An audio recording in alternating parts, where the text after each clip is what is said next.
Before I get into the deck tech here, I just want to say that to those people who think that playing a blue and black control, Dimir, aggro, tempo, whatever, don't worry so much about what people might say. I would say that your opponent's feelings don't have a place in Magic the Gathering. It's a competitive game. It's basically poker for nerds, and this is a deck type. And if you're not very good at playing against this deck type, then play it, so you can learn how it loses, and you can learn what some of the best strategies are to beat said deck type. This is more of a tempo style. This is not going to be too aggro. It's not going to be too much control. There are elements of both, but it ends up playing a little bit more like Dimir Tempo. So let's take a look at the deck tech. There are 4 Thoughtbound Phantasms, which is a 2/2 with Defender for 1 blue. Whenever you surveil, put a +1/+1 counter on it, and if it's got 3 or more of those counters, it can attack as though it didn't have Defender, and can get as big as your opponent will let it.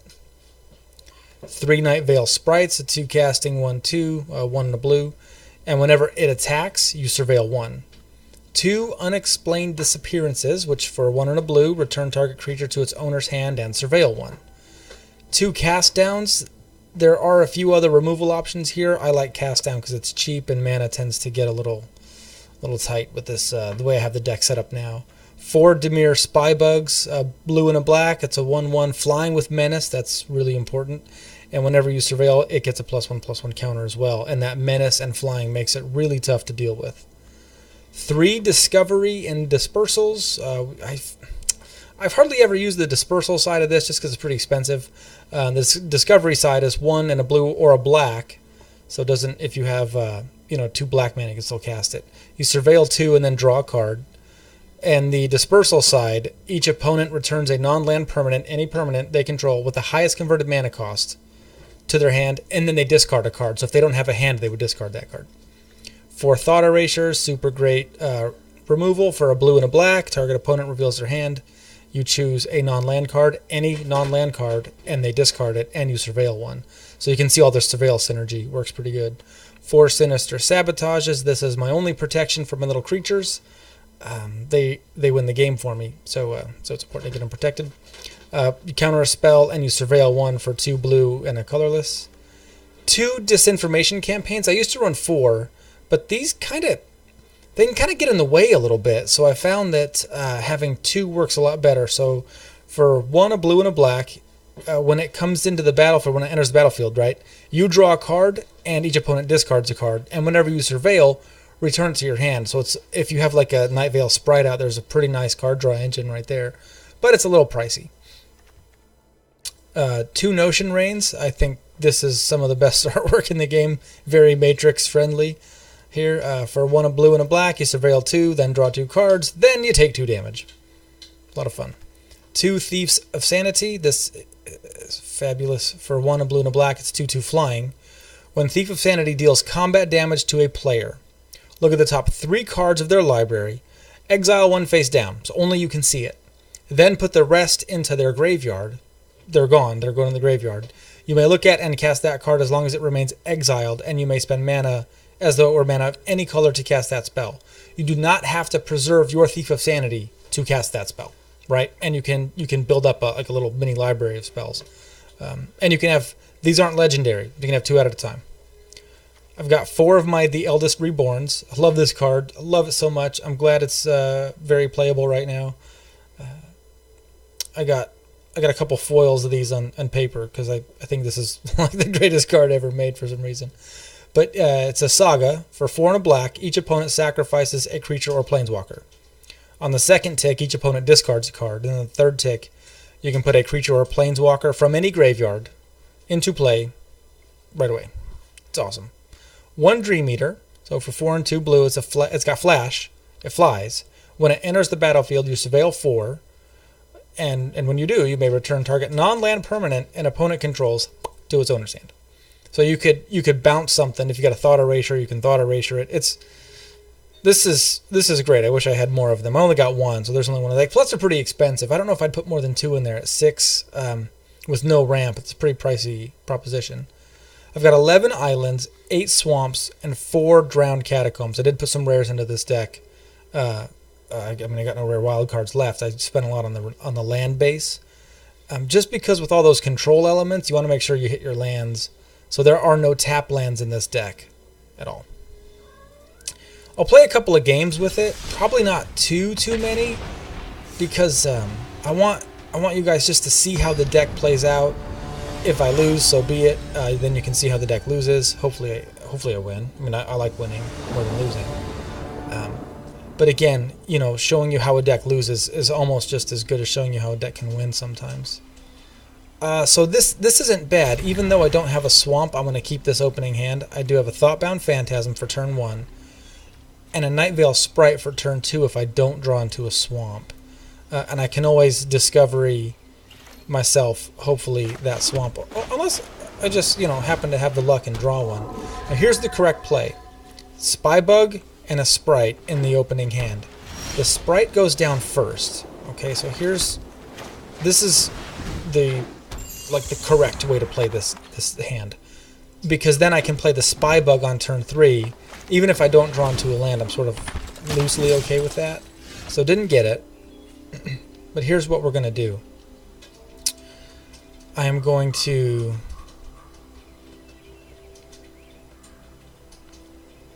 discovery first, because I get to draw the card, and then attack with my Sprite. Okay, so I'm going to Surveil 2. And see, I don't have the black mana, but I can still cast it, and this is terrific. This is terrific. So I'm going to draw that card. And I get the black that I needed. My Thoughtbound Phantasm gets a counter. I can play my black. I can attack, and then give him yet another counter. And I'm not moving this Thoughtbound Phantasm, he stays right there. He's for sure not attacking with his little dude. But then as soon as I attack with this Sprite one time, I will have the counters on my first Thoughtbound Phantasm. And we're starting to run away with the game here on turn 3. This is kind of nice. I've hit my land so far, so I can do potentially a 5th turn Eldest Reborn. Although he's playing white, so I know he's got Conclave Tribunals. Here, we might be looking at one right here.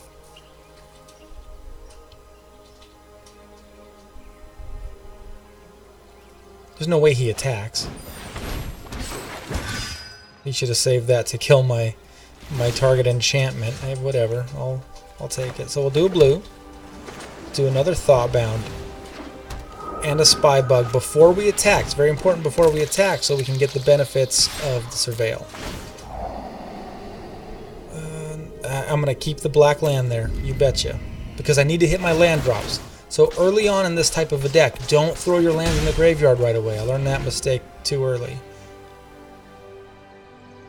And very next turn, I'm going to drop an Eldest Reborn. And I can't get anything from my graveyard. His graveyard's got nothing but a Sprouting Renewal. No big deal. But it will just get the ball rolling on the Saga. So he will have to sacrifice a creature. No doubt will be the token. And then the next turn he will be forced to discard a card, of which he's got many. So he's probably got some pretty good discard options. But I'm not too worried about it. Oh, this is great. Well, even that Conclave Cavalier, I'm just going to fly right over it. Let's see how he handles this. He may have Knights of Autumn in there. He may have some other options.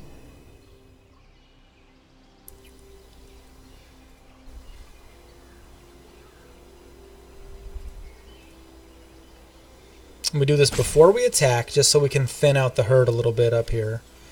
And now when I attack with my Thoughtbound Phantasm, it will be an effective 6/6.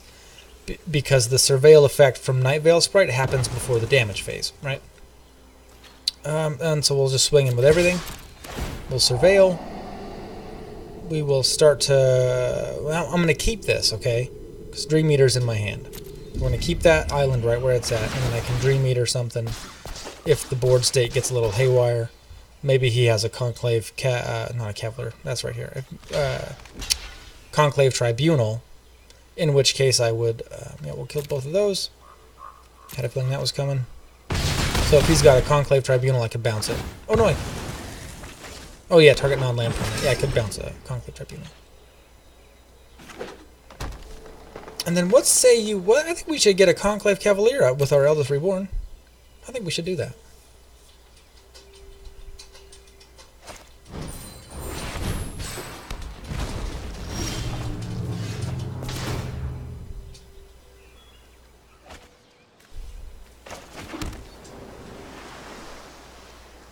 Yeah, let's do this.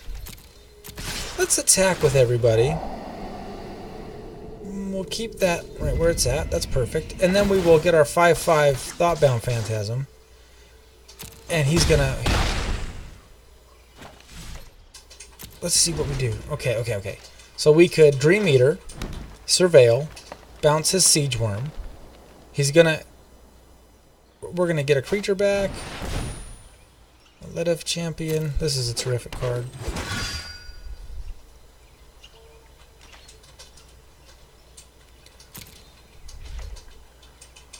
Let's see if he attacks at all. He's going to. Okay, great. So I'm going to Dream Eater, alright, which will let me Surveil 4, giving me a 6/6 Thoughtbound Phantasm. And I like Disinformation Campaign. I don't need... Okay, he quits. He sees where this game is going real quick. That was honestly a terrific hand, so if you get a hand like that, the game may go your way, unless they're playing a super aggro deck. That's a tough hand to overcome, but I've lost plenty with a deck like this. So let's see if we can't show some shenanigans. Maybe we'll get lucky and show how the deck plays out when you draw 6 lands. That's been happening to me lately too. Or we win twice, and I'll button this thing up and call it a day. I'll take the wins. Hey, I do love winning.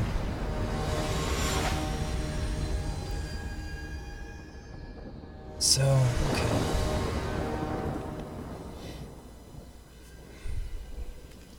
okay. I gotta say, I don't hate this. I don't have any creatures, of course, but with all this surveillance, I can see what's coming. And the only thing that's gonna suck is if I start drawing my expensive stuff, the Eldest Reborn and Dream Eaters. But I should, in theory, draw into Nightveil Sprites, Spybugs, Thoughtbound Phantasms, or even like Notion Rains, other card draw, so that way I can get to everything. So even if you have a hand like this where you start with some of these, creatureless, even Unexplained Disappearance isn't terrible if he plays a difficult to deal with creature. I can make it disappear, which is an instant, so I can do this at the end of his turn, right into a Thought Erasure, right? So not terrible. Unless he's got a mulligan down a bunch or forgot that it's his turn.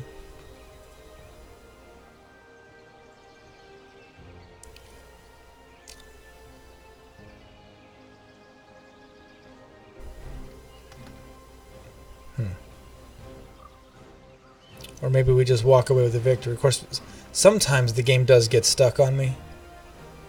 I've seen that happen a couple of times where it's just there's no timer that ticks down. And then I have to quit, so that we might be in that situation, of course. We're on such a nice run, too. We had a great game. No. There we go. Okay, so he's got the timer.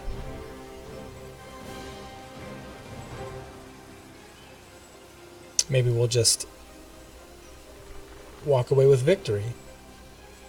I'm okay with that. A win is a win. He's so scared of Dimir. He's like, I'm not even gonna play a land today. It's Big Brother. I'm watching him. Oh, okay.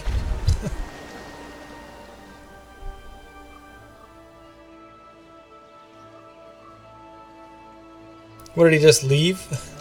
Like that 20-second wait for a game was just too much for him, and he's like, you know what? I'm not even gonna play anything this game. That's how it's gonna go. Of course, he mulligans down to 6. Oh no, he didn't, because he doesn't draw that first card, so he keeps his starting hand. Yeah, he just hasn't. He just left or minimized the UI on us. This would have been a much better scenario if we drew into a Thoughtbound Phantasm and then played a Thoughtbound, and then all this surveillance would beef up our dude. Or a Spybug, really. A Spybug would be a better option.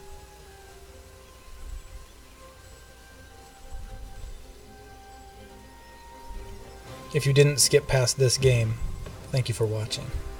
This doesn't make for very good video at this point. Sorry about that, but it happens. You know, he might. And the only reason, okay, so he's gonna quit. The only reason I didn't skip that is because sometimes they'll start to play a deck type and it's just super aggro. Ended up losing, even though they we got a card. Okay, cool. Fungal plots. That's not bad for saplings. But sometimes they'll start playing, and then you've got to somehow recover, even though they missed a turn. They still end up with a super aggro hand, and you're just like, what happened? I've been there before, so I don't like to leave anything out, just because if you only see the wins, it doesn't really tell the story. You know what I mean? Like, some people do that where they'll edit out their losses. I don't. I don't do that. Alright. Yep. Hanging on to this for sure. 2 sprites, so I'll surveil twice a turn. This doesn't do me any good because it's surveil 1, then surveil 1. Oh, right. Okay, so look at this. Nightveil Sprite first. Thoughtbound Phantasm second, so that way I can play the TP here. Oh, this is terrific. And I can... Yep. Yep, we'll do it this way. We'll attack first.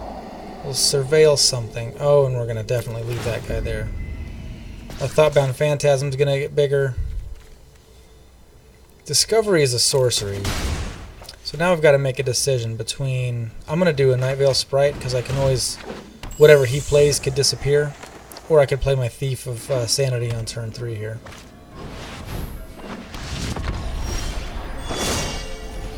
I do believe that this is going to disappear.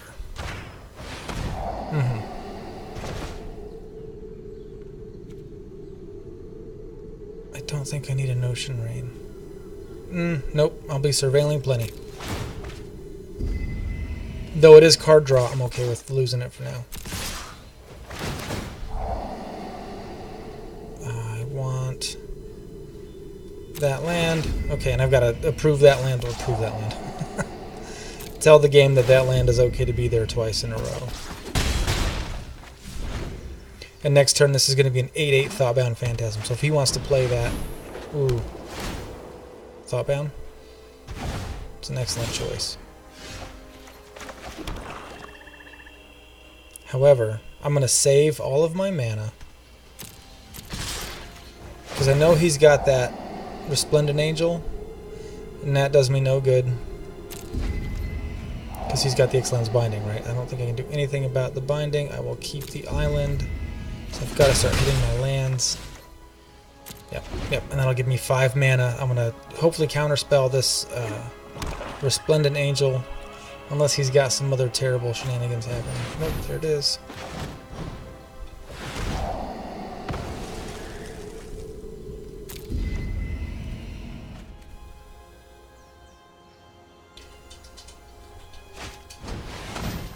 Okay, the Black Blade I'm not really worried about. Hopefully it's not too scary. We'll do a Thief of Sanity. And then we will attack and then see if it's not worth drawing into whatever we surveil. So let's get Drowned Catacombs. I do need a 6th land, and since I'll be surveilling so much, I'm going to go ahead and leave that where it is.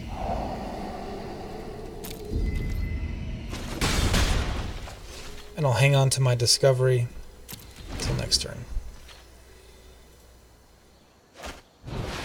I was going to bind something else. Thief of Sanity's gone, right? That's fine. That's okay. Right?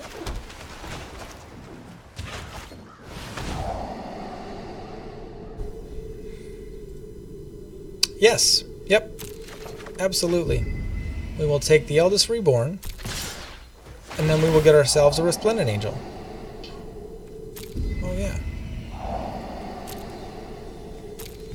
And my creatures aren't in my graveyard. Now, I can't... Your opponent can't cast exiled cards with the same name. I could Eldest Reborn my own Thoughtbound Phantasm, but I'm taking his Resplendent Angel instead. Maybe the Zombie Reaper.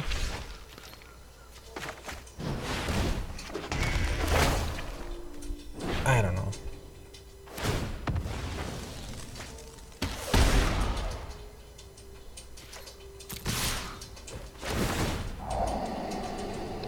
Oh, yes. Yes, terrific. So this is going to be the card draw engine I was talking about.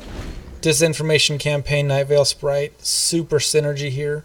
So for 3 mana, I can just continually draw cards. He is, wow. Okay. Well, there you go. How about this?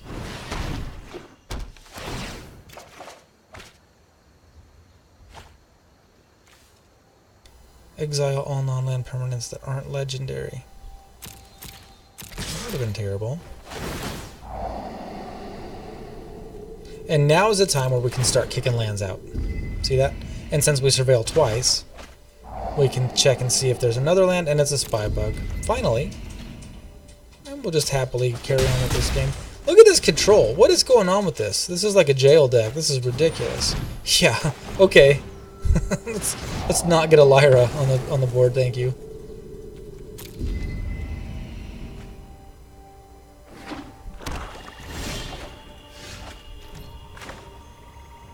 You know what? I want him to discard something first. Oh, terrific.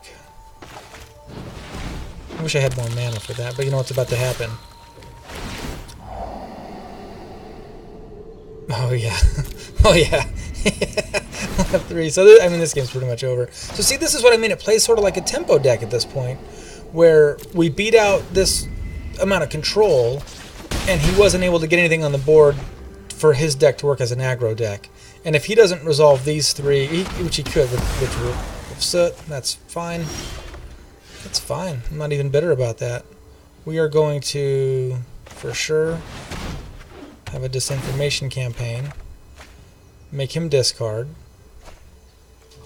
Or, you know, I'm going to drop our Nightveil Sprite. Doesn't matter what that is, I'm going to Thought Erasure it. Radiant Destiny. Okay, what's he doing? Vampires or Knights? Or Angels? Knights? Yeah, okay.